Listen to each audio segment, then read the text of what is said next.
Father, we thank you so much for our time here together. For all the friends we have made.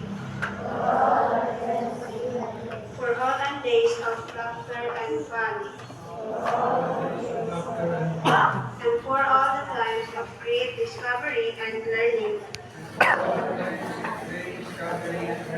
We thank you for all who have given of their energy and skills. We thank you for all who have given your energy and skills. So that we can graduate today,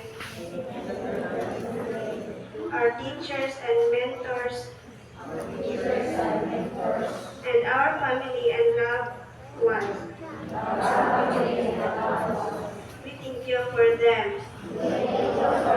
and give them all you in prayer. We present ourselves like an open book before you.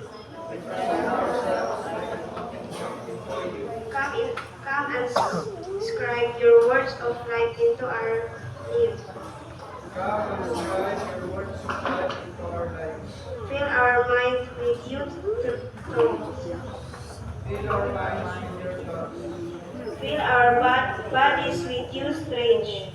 Fill our bodies with your strength. Fill our hearts with your dreams. Fill our hearts with your dreams.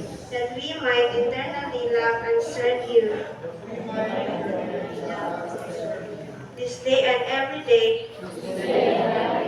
We ask this through Jesus Christ our Lord. Amen. Ato may congratulate ang mga kabataan.